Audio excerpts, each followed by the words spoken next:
বন্ধুরা, আজ আমি আপনাদের শোনাতে চাই এক পুরাকালের প্রেম কথা। এক নারী যার প্রেম ছিল আগুনের মতো দীপ্ত, আর এক যুবক যার জীবন ছিল সীমিত কিন্তু স্নেহে সীমাহীন। এ কাহিনী শুধু প্রেমের নয়, এটি শক্তি ও ধৈর্যের। এটি জীবনের জন্য এক নারীর মৃত্যু বিজয় সংগ্রামের ইতিহাস। এ গল্পের নাম সাবিত্রী ও সত্যবান। অবশ্য শেষে বলবো শ্রী অরবিন্দের সাবিত্রী মহাকাব্যের কথা। অনেক বছর আগে মাদ্র দেশের রাজা অশ্বপতি দীর্ঘকাল ধরে সন্তানহীন ছিলেন। রাজ্য ছিল সমৃদ্ধ, কিন্তু উত্তরাধিকারী না থাকায় তার হৃদয় ছিল শূন্য। তিনি বহুদিন ধরে উপবাস ও তপস্যা করলেন দেবী সাবিত্রীকে সন্তুষ্ট করার জন্য। অবশেষে দেবী সন্তুষ্ট হলেন। স্বপ্নযোগে তিনি বললেন, তোমার কন্যা হবে। সে হবে দেবীর মতো পবিত্র, সৌন্দর্যে অপার, বুদ্ধিতে অতুলনীয়। কিছুদিন পর রাজমাতা জন্ম দিলেন এক কন্যা সন্তান। নাম রাখা হলো সাবিত্রী। সাবিত্রী বড় হতে লাগলেন আলোর মতো। তার রূপ ছিল শীতল জ্যোৎস্না, আর মনে ছিল দীপ্ত সূর্যের মতো সাহস। তিনি ছিলেন মৃদুভাষিণী, জ্ঞানী এবং সাহসিনী। রাজসভায় পণ্ডিতেরা তাকে দেবী বলে সম্বোধন করতেন। যখন তার বিবাহের সময় এলো, অনেক রাজপুত্র ও রাজারা তার কাছে প্রস্তাব আনল, কিন্তু সাবিত্রী জানালেন তিনি নিজেই পাত্র নির্বাচন করবেন। রাজা অশ্বপতি কন্যার ইচ্ছেকে সম্মান জানিয়ে তাকে অনুমতি দিলেন নিজের হাতে পাত্র নির্বাচন করতে। সাবিত্রী একদিন অরণ্যে গেলেন তার সখীদের সঙ্গে। সেখানে তার চোখে পড়ল এক যুবক। তার দীঘল চুল, দীপ্ত চোখ, কাঁধে কুঠার। এক বৃদ্ধের পাশে তিনি দাঁড়িয়ে। তিনি গাছ কাটছিলেন, কিন্তু যেন প্রকৃতির সাথেই মিশেছিলেন। সাবিত্রী জিজ্ঞাসা করলেন তার পরিচয়। যুবকের নাম ছিল সত্যবান।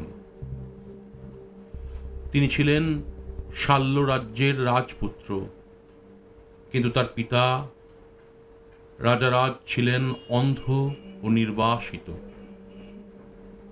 তাদের রাজ্য অন্য কোনো রাজা দখল করে নিয়েছিল। এখন তারা অরণ্যে বসবাস করেন, আত্মমর্যাদার সঙ্গে, কিন্তু নিঃস্ব। সাবিত্রী জানলেন এই সত্যবাণী হলো তার গন্তব্য। প্রেম যেন নিঃশব্দে তার হৃদয় দখল করে ফেলল। রাজপ্রাসাদে ফিরে সাবিত্রী জানালেন তিনি সত্যবানকেই জীবন সঙ্গী হিসেবে বেছে নিয়েছেন।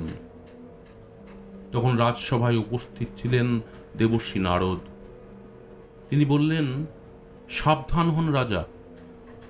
সত্যবান গুণে মহৎ, চরিত্রে মহান, কিন্তু দুঃখের কথা এই, সে মাত্র 1 বছর অর্থাৎ 12 মাস বাঁচবে। তারপরই মৃত্যু তাকে গ্রহণ করবে।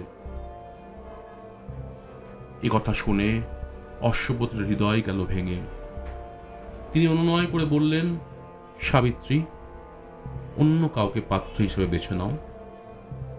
কিন্তু সাবিত্রীর উত্তর ছিল অটল। আমি একবারই নির্বাচন করেছি, আমি সত্যবানকেই বরণ করেছি। এ সিদ্ধান্ত চিরদিনের। এই বলিষ্ঠ উচ্চারণে যেন সমস্ত রাজসভা স্তব্ধ হয়ে গেল। অবশেষে সাবিত্রী সত্যবানের সঙ্গে বিবাহ হল। তিনি ধনরত্ন, অলংকার, আরাম বিলাস ত্যাগ করে অরণ্য এলেন শ্বশুর শাশুড়ির সেবা করতে। সকাল থেকে সন্ধে পর্যন্ত তিনি গৃহকর্ম, শুশ্রূষা আর সত্যবানের পাশে পাশে থাকতেন। কিন্তু তার মনে ছিল গভীর উদ্বেগ। তিনি প্রতিদিন গণনা করতেন সেই নির্ধারিত 1 বছর কবে শেষ হবে। অবশেষে এলো সেই ভয়ঙ্কর দিন। আকাশে যেন এক অজানা ছায়া নেমে এলো।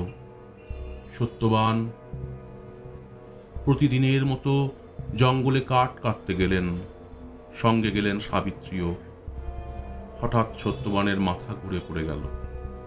তিনি বললেন, সাবিত্রী, আমার মাথাটা ভারী লাগছে, চোখে কিছুই দেখতে পাচ্ছি না। সাবিত্রী সত্যবানকে নিজের কোলের উপর নিয়ে বসে পড়লেন। আর ঠিক সেই সময় এলেন এক কালো উজ্জ্বল চোখের দেবতা যমরাজ। তিনি বললেন, সাবিত্রী, সত্যবানের সময় শেষ, আমি তার প্রাণ নিয়ে যাচ্ছি। সাবিত্রী উঠে দাঁড়ালেন, দৃঢ় কণ্ঠে বললেন, হে ধর্মরাজ, আপনি যত দূরে যান আমি সত্যবানের আত্মার সঙ্গে চলব। যমরাজ বললেন, তুমি পবিত্র, কিন্তু এই পথ জীবিতদের জন্য নয়। সাবিত্রী উত্তর দিলেন, যেখানে আমার স্বামী যায় আমি সেখানেই যাই, এই তো ধর্মপথ, আর আমি আপনার প্রশংসা করেই এসেছি ধর্মজ্ঞানে। যমরাজ মুগ্ধ হলেন। তিনি বললেন, তুমি যা চাও তাই পাবে, সত্যবান ছাড়া। 3টি বর চাও। সাবিত্রী 3টি বর চাইলেন একে একে। সাবিত্রী প্রথমে চাইলেন তার শ্বশুর যেন দৃষ্টিশক্তি ফিরে পান এবং তাদের হারানো রাজ্য ফিরে পান। যমরাজ তথাস্তু বললেন। দ্বিতীয়বারে সাবিত্রী চাইলেন তার পিতা রাজা অশ্বপতির শতপুত্র হোক। আর তৃতীয়বারে সাবিত্রী প্রার্থনা করলেন তার গর্ভে সত্যবানের অনেক সন্তান হোক। যমরাজ কিছুক্ষণ স্তব্ধ হয়ে রইলেন। এরপর বুঝলেন এ নারী প্রতিজ্ঞায় অটল, বুদ্ধিতে চাতুর্যশালী। তিনি মৃদু হেসে বললেন, যদি তোমার গর্ভে সত্যবানের সন্তান হয় তবে তো সত্যবানকে ফিরিয়ে দিতেই হবে। এবং তিনি সত্যবানের প্রাণ ফিরিয়ে দিলেন। সত্যবান জেগে উঠলেন, যেন গভীর ঘুম থেকে উঠে এসে বললেন, আমি কি ঘুমিয়ে পড়েছিলাম? সাবিত্রী কিছুই বলল না। তার চোখে তখন অশ্রু, কিন্তু তা ছিল আনন্দের। তারা একসঙ্গে বাড়ি ফিরে এলো। শীঘ্রই রাজারাজ দৃষ্টি ফিরে পেলেন এবং রাজ্য ফিরে পেলেন। রাজা অশ্বপতির ঘরে জন্ম নিল বহু পুত্র। সাবিত্রী আসলে এক নারীর নাম, কিন্তু তার শক্তি এক দেবীর মতো। তিনি প্রেমকে মৃত্যুর চেয়েও বড় প্রমাণ করেছেন। তিনি ধর্মকে জয় করেছেন যুক্তি, ভক্তি ও সাহসে। আজও হিন্দু সমাজে সাবিত্রী ব্রত পালন করা হয়, যেখানে স্ত্রীরা স্বামীদের দীর্ঘায়ু কামনায় উপবাস করেন, সাবিত্রীর মতো সতীত্ব সাহসকে স্মরণ করে। এই গল্প কেবল এক নারী এক পুরুষের গল্প নয়, এক জীবনের গল্প, এক আদর্শের গল্প। পুরাণ এই গল্প থেকে আমাদের কয়েকটা শিক্ষা দেয়। সতীত্বের শিক্ষা, সতীর নিষ্ঠা ভাগ্য বদলে দিতে পারে।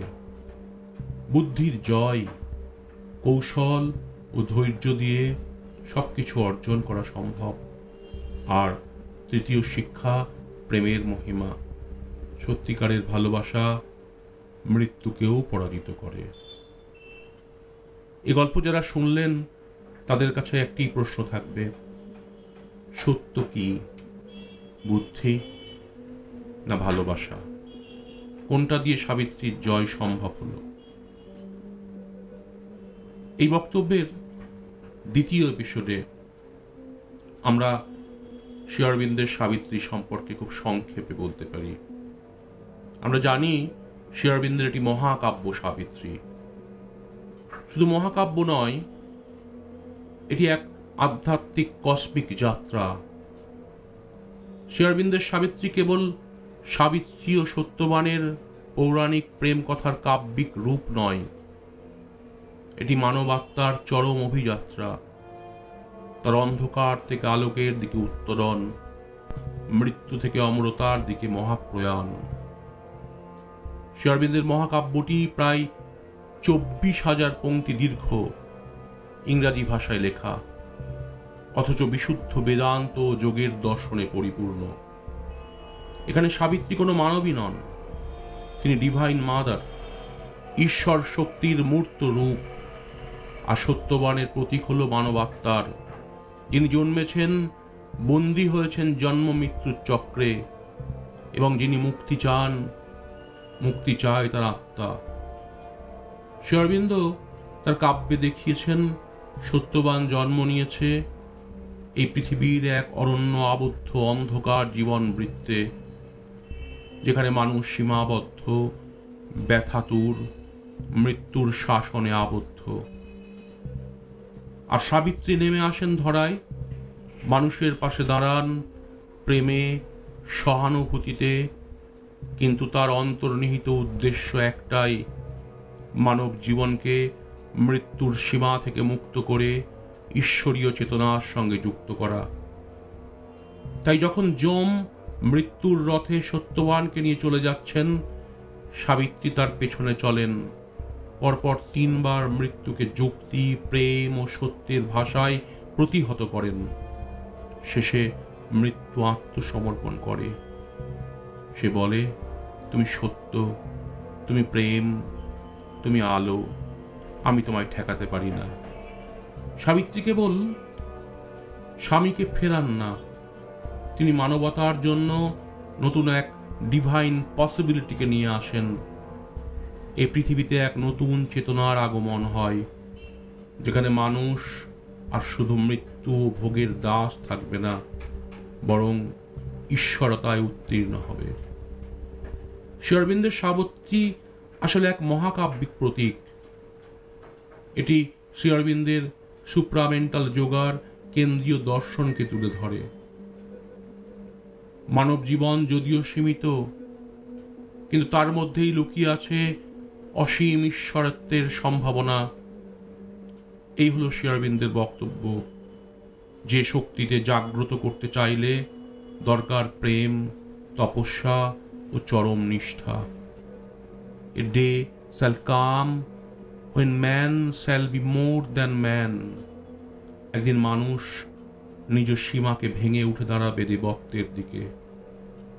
তাই শ্রী অরবিন্দের সাবিত্রী হল অন্ধকারে দীপ্ত এক মহালোক, যেখানে প্রেম কেবল প্রেম নয়, এটি মুক্তির শক্তি। মৃত্যু কেবল অন্ত নয়, এটি রূপান্তরের সীমানা। সাবিত্রী আমাদের শেখান, তুমি যতই অন্ধকারে থাকো, আলো তোমার ভেতরেই আছে। এটি এক জীবনের নয়, মানব জাতির চিরন্তন আহ্বান, যে আহ্বান সাধনার সত্যকে শিখিয়ে দেয়, সাধনার ধারাকে প্রবাহিত করে নিয়ে যায়, সুপ্রিম ডিভাইনকে আমাদের জীবনে নামিয়ে আনতে সহায়তা করে। নমস্কার।